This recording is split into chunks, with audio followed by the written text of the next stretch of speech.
tadi ya ada tips lulus aksi nyata. Ini sekarang bagaimana sih tips mengenai aksi nyata yang terkait implementasi kurikulum Merdeka? Saya yakin pada pertemuan sebelumnya sudah dibahas, tapi mungkin sedikit saya mengingatkan kembali bahwa Bapak Ibu betul-betul harus bisa memahami topik apa yang sedang dipelajari. Sehingga saat kita melakukan aksi nyata itu akan kelihatan apa yang kita lakukan mencerminkan pemahaman kita terhadap topik atau konsep kurikulum merdeka tersebut.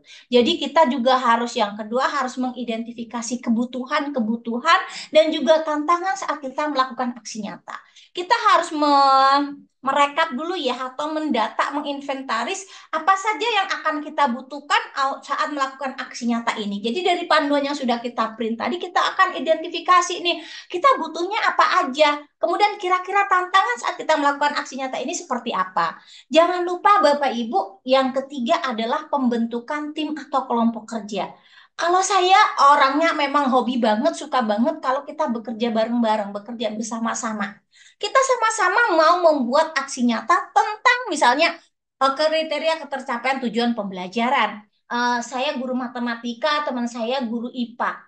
Emang boleh Bu, boleh banget kan kita berkolaborasi. Kalau misalnya guru SD Bu, beda beda fase, misalnya saya kelas satu berkolaborasi dengan kelas yang lain atau mau berkolaborasi sama fase lebih bagus.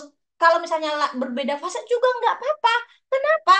Karena kita kan kolaborasi bagaimana ini misal nih sama-sama mau membahas bagaimana membuat aksi nyata tentang KKTP.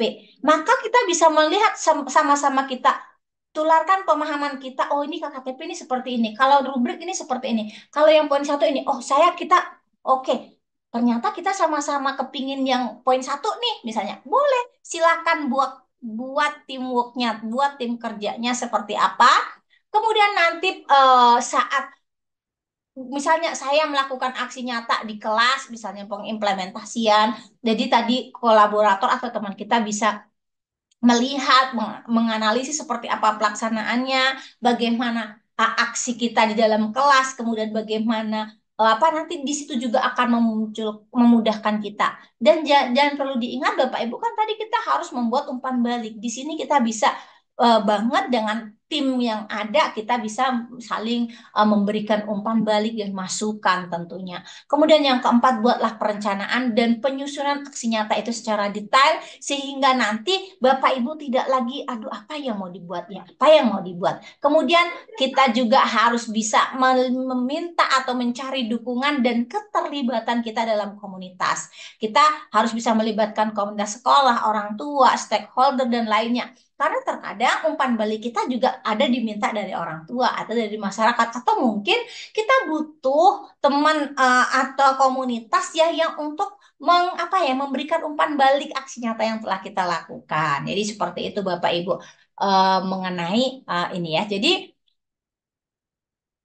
ini 6 hal yang pasti harus Bapak Ibu kuasai ya. Pastikan memilih aksi nyata yang sudah kita kuasai, kemudian dokumentasi dan umpan baliknya, kemudian pastikan dokumen unggahannya juga sudah jelas. Pastikan yang Bapak Ibu lakukan itu bukan plagiasi ya.